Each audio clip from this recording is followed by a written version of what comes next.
Bonjour messieurs, bienvenue à un nouvel épisode. Aujourd'hui, je veux déconstruire l'une des plus grandes illusions des relations modernes, l'idée que la présence féminine est un facteur moralisateur dans la vie de l'homme. Réfléchissons-y ensemble. Il existe une vision culturelle profondément enracinée selon laquelle l'homme célibataire est un échec. S'il n'a pas de partenaire, quelque chose ne va pas chez lui. Il est immature, égoïste, peu fiable. Ce discours est toujours soutenu par la société. Et pire encore, accepté par de nombreux hommes qui ne réalisent pas à quel point il est nocif. Depuis l'époque des premiers forums et blogs de mèmes, la solitude masculine a été romantisée comme quelque chose de pathétique. Vous vous souvenez de Forever Alone? C'était déjà un signe avant-coureur de la vision dépréciative de l'homme seul. Aujourd'hui, à l'ère des réseaux sociaux, cette pression n'a fait qu'augmenter. Beaucoup d'hommes ont commencé à considérer la relation comme un certificat de valeur personnelle, et c'est ainsi que l'on voit la répétition de l'idée « si même un tel a une petite amie, pourquoi pas toi ?» Cela devient un mème, un sujet pour les coachs et un carburant pour l'anxiété.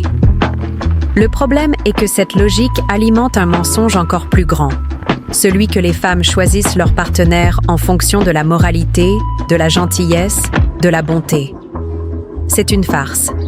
Si c'était vrai, nous ne verrions pas des criminels, des abuseurs et des figures problématiques être idolâtrés et courtisés. En pratique, le critère de choix féminin passe rarement par la vertu. L'attirance n'est pas rationnelle. Trafiquants, délinquants et même assassins reçoivent de l'attention, de l'affection et même des demandes en mariage. Cela montre que le désir féminin n'est pas lié à la bonté, mais à d'autres facteurs. Le pouvoir, l'émotion, le danger. Les hommes qui croient être choisis parce qu'ils sont de bonnes personnes vivent une dangereuse illusion. Et cette illusion a des conséquences. Elle génère de la frustration, une faible estime de soi, une désillusion amoureuse. Et pire encore, beaucoup de ces hommes continuent de renforcer cette même culture qui leur nuit.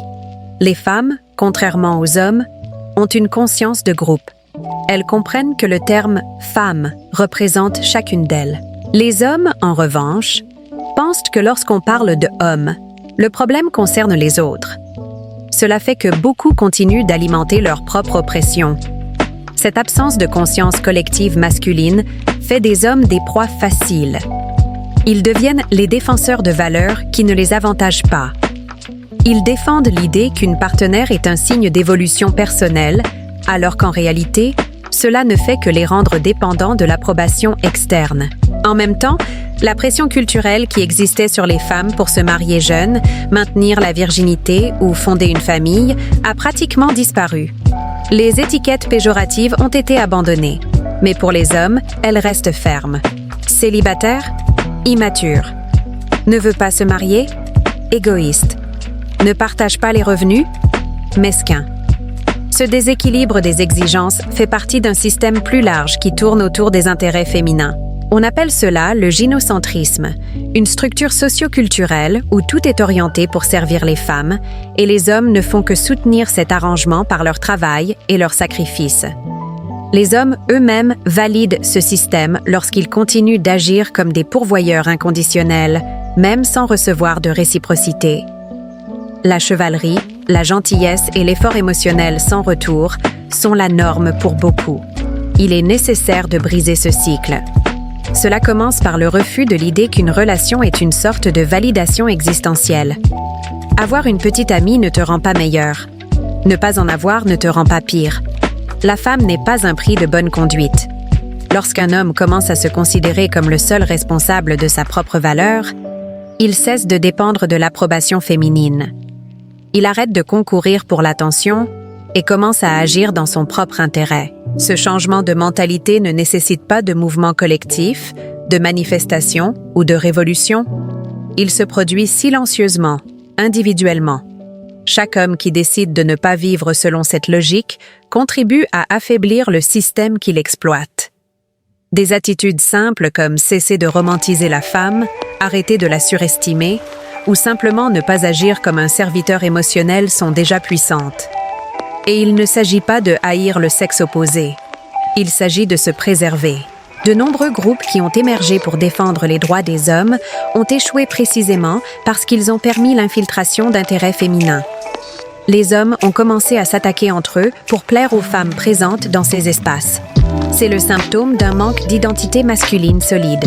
Les espaces exclusivement masculins sont importants pour que cette reconstruction se produise.